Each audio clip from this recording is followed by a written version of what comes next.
So, Michael, what other qualities did Jupiter have apart from kingship?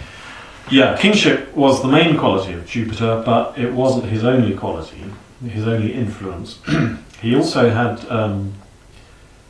the effect of destroying winter and bringing in summer.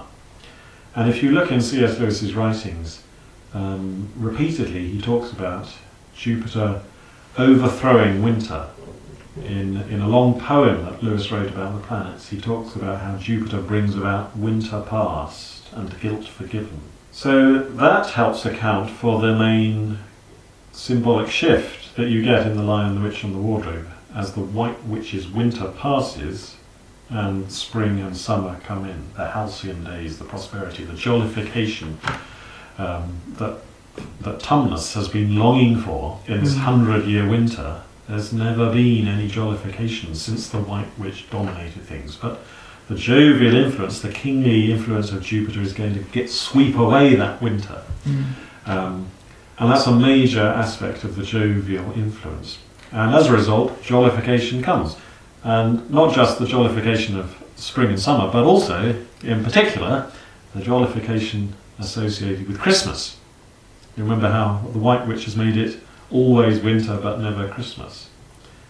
And when Father Christmas turns up in this story, that's a really clear indication, if you ask me, of the Jupiter theme that runs throughout this story, because Father Christmas is, if you like, he's the nearest thing we have in our modern popular culture to this Jupiter personality, this jovial archetype.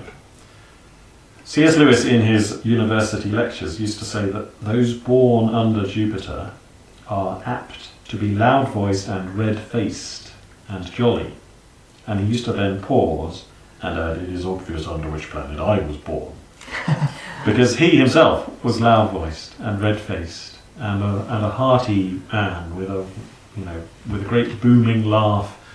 And he was often described as jovial by people who knew him. So when Father Christmas turns up in The Lion, the Witch and the Wardrobe, that's again a clear indication of Jupiter's influence exerting itself. And it also helps explain, the otherwise puzzling appearance of this character, Father Christmas, because lots of critics have asked why Father Christmas is in the book at all, when Narnia doesn't seem to know about a character called Christ. It knows about Aslan, but it doesn't know Aslan as Christ. Or at least nobody ever refers to Christ in the Narnia world itself. So how do they know about Christmas, the festival of Christ's birth? Doesn't make sense. And lots of people have pointed this out and said, "Oh, this is evidence that Lewis just slopped these books together casually in an afternoon without much forethought." But actually, he puts Father Christmas in there for a very good reason, connected to his secret Jupiter theme.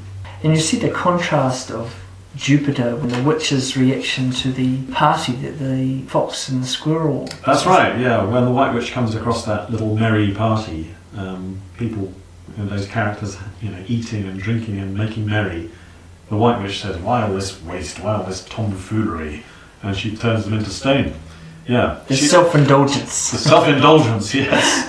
I mean, she's got entirely the opposite of the Jupiter influence. She's unjovial. She just wants to turn everything rigid and petrified.